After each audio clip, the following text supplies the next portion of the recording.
A lot of people have got the impression from this trial that Clubland, London, is very tough. Do you think it is? You run a couple of clubs. Well, in all clubs you get an occasional drunk, you know, and sometimes they have to be slung out, and that's why there's doormen and that, but I suppose it's like Clubland all over the world, really. It's just the same as... I don't suppose it can be that bad, as people wouldn't go to them, really, would they? Ronald, what do you think about Clubland in London? Well, I think most clubs are very respectable, you know, and I don't think there's any trouble at all in them, except occasionally.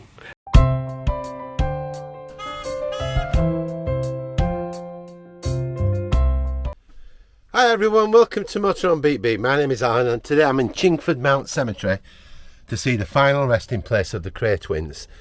They are extremely famous, obviously most people have seen the film versions of their life history.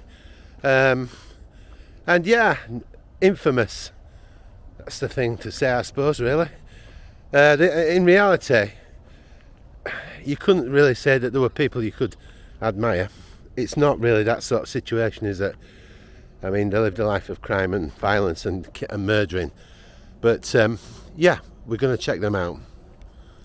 I'm going to tell a little story which I think is quite poignant to the Kray twins because it's about your life. And please forgive me, I just got to name drop a little bit because it's kind of part of the story. I was at the second Jewish wedding of Uri Geller. He was taking his vows a second time round about 15 years ago. And he'd got Michael Jackson in, who was friendly with at the time, to be his best man. I met Michael a few times. He had terrible scars, the poor chap, when you saw him close up. And I met Rabbi Bocek there, who was his friend, who were doing a book called A Psychic and a Rabbi. And I said to the rabbi, what do you think about life? And he said, it's like a pebble hitting the water. The ripples go out and they affect everything around them. And that's what your life does. It's either good or bad, everything you do. And if it's bad, it's there forever. And if it's good, it's there forever. So you really do want to have a positive life and be good overall. And I think, thank goodness, most people are. And I think that's where it comes in. Try to be as kind as possible because it's good for you. You feel better. And everybody around you feels better. And at the end, most people, thankfully, have done more good than bad. So that's my tip today. But the Krays, okay, they were brought up in a tough environment, they were surviving, and that's what they were used to. And they will have had good sides to them. They probably loved their mother, and you know, they protected sometimes people who were being bullied, but then they bullied other people. It was a very contrasting life really, but it wasn't one you'd want, would it? It wasn't one you'd want to be really part of. That's all I can say. Ronnie and Reggie Kray were both notorious for their ruthless East End crime empire during the 1950s and 1960s. The identical twins were born within 10 minutes of each other on October the 24th, 1933 in Aggerston, East London. They were born to parents Charlie David Kray and Violet Ann Lee and grew up in the East End with their brother Charles. The brothers also had a sister named Violet, who was born in 1929. However, she sadly died in infancy. Their father, also Charles, was a second-hand clothes dealer and went on the run to avoid military service. Their maternal grandfather, Jimmy Cannonball Lee, encouraged them to take up amateur boxing, a common pastime for the working-class boys in the area. Sibling rivalry spurred them on, and they reportedly never lost a match before turning professional at the age of 19. Ronnie was considered to be more aggressive of the two twins, constantly getting into street fights with teenagers. From the start, the pair clashed with the authorities, including the army, which, like their father, they did their best to avoid. In the early 1950s, the brothers started their gang, the Firm, which would shape their criminal activities. Under the Firm umbrella, they were involved in armed robberies, arson, protection rackets, assault, and murder over close to 2 decades. Their brother Charlie provided the business brainpower behind the operation, while the twins became a public face of the Firm. One of their first moves was to buy a rundown snooker club in Mile End, where they started several protection rackets. Their hands-on approach to the business landed them in trouble with Ronnie convicted of GBH in the late 1950s. In the 1960s they moved to the West End to run a gambling club, Esmeralda's Barn, in Knightsbridge.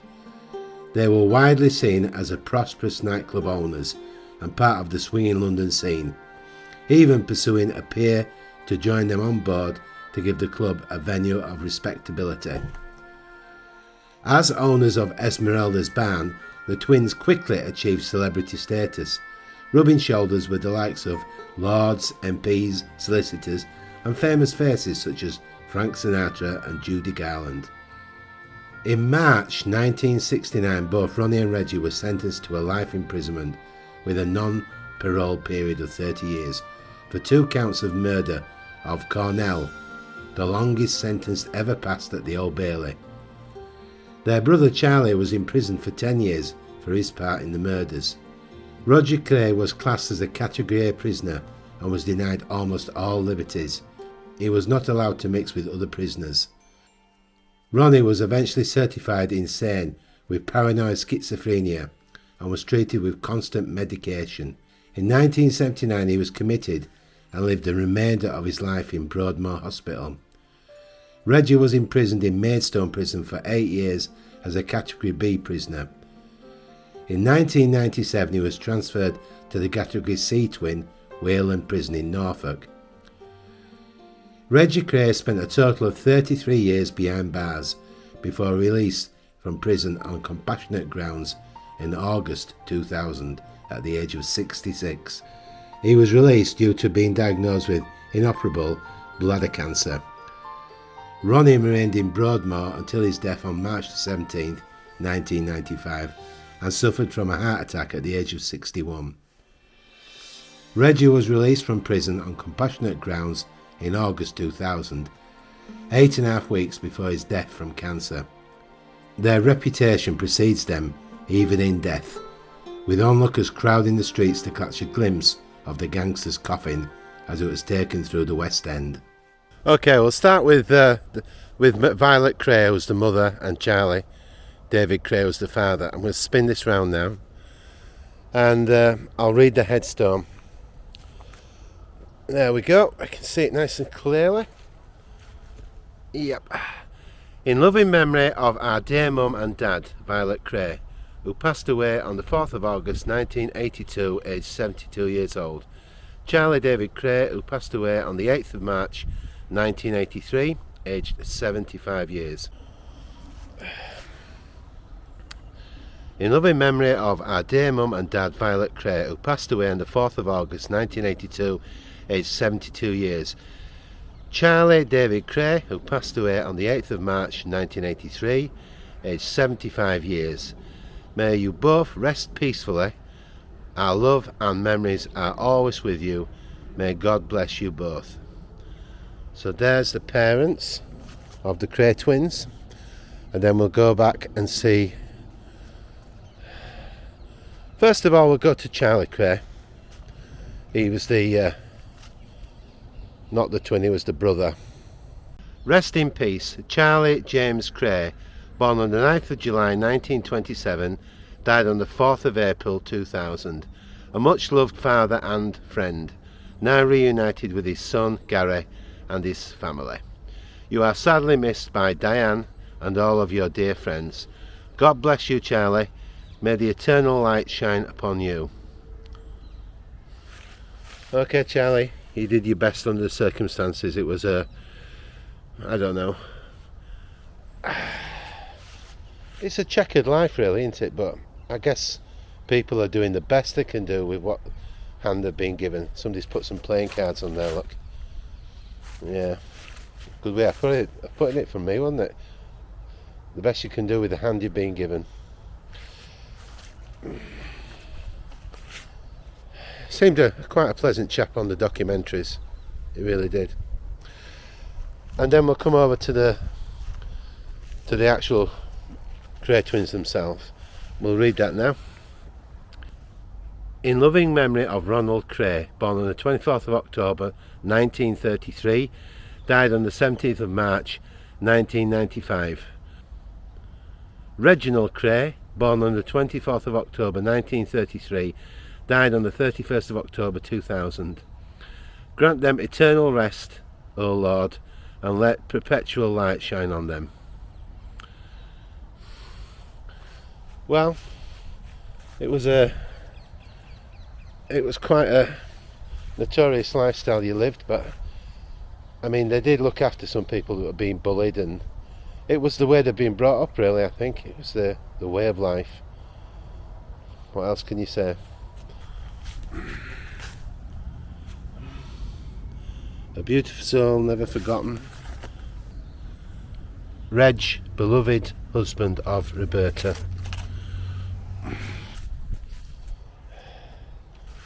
Well, I know you loved your boys. Violet, you really did love your boys. So you've got to commend you for that.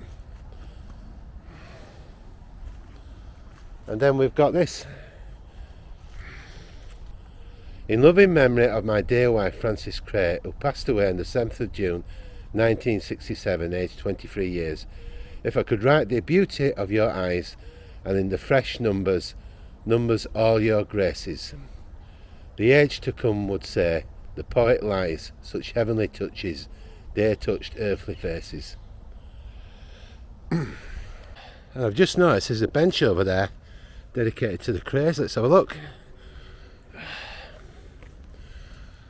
To the Kray family, may you all be at peace. From Julie.